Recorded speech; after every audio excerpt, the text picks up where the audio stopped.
નવસારીના શાંતાદેવી રોડ પાસે આવેલા એક જર્જરિત મકાનનો સ્લેબ અચાનક ધસી પડતા એક આધેડનું કાટમાળ નીચે દબાઈ જવાથી કરુણ મોત નીપજ્યું છે। આ ઘટનાને પગલે સ્થાનિક પંથકમાં અરેરાટી વ્યાપી ગઈ છે। મળતી માહિતી મુજબ આ દુર્ઘટના શાંતાદેવી રોડ પાસે આવેલા સરસ્વતી એપાર્ટમેન્ટની બાજુમાં ગોકુલ નિવાસ બ્લોકમાં ઘટી હતી।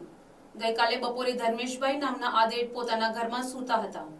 તે દરમિયાન અચાનક જ મકાનનો સ્લેબ તૂટી પડ્યો હતો, જેથી ધર્મેશભાઈ કાટમાળ નીચે દબાઈ ગયા હતા।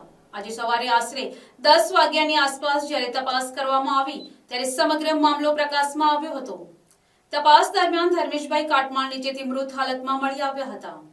ઘટનાની જાણ થતાં જ આસપાસના લોકો અને સ્થાનિક આગેવાનો તાત્કાલિક ઘટના સ્થળે દોડી આવ્યા હતા અને મદદ માટે દોડધામ શરૂ કરી દીધી હતી।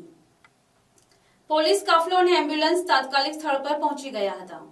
પોલીસે સ્થાનિકોની મદદથી મૃતદેહને બહાર કાઢીને પીએમ અર્થે નવસારી સિવિલ હોસ્પિટલ ખાતે ખસેડ્યો છે। હાલમાં પોલીસે આ અકસ્માત અંગે ગુનો નોંધીને સમગ્ર મામલે આગળની કાયદેસરની તપાસ અને કાર્યવાહી હાથ ધરી છે।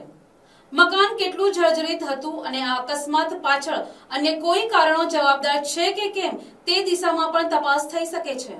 વોર્ડ નંબર 3 માં મારું નામ મહેશ ચૌધરી, અહીંનો કોર્પોરેટર છું અને અહીંયા વોર્ડ નંબર 3 માં એક દુઃખદ ઘટના બની, જે ધર્મેશભાઈ ભાવસાર કરીને વ્યક્તિ જે એકલા ગોકુલ નિવાસમાં રહેતા હતા અને આજે સ્લેબ પડવાથી એમનું મૃત્યુ જાહેર થયા છે।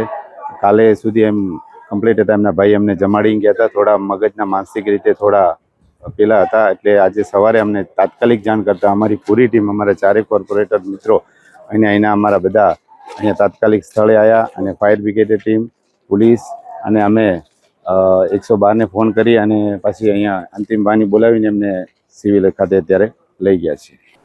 Bureau report, NTC news, Navsari.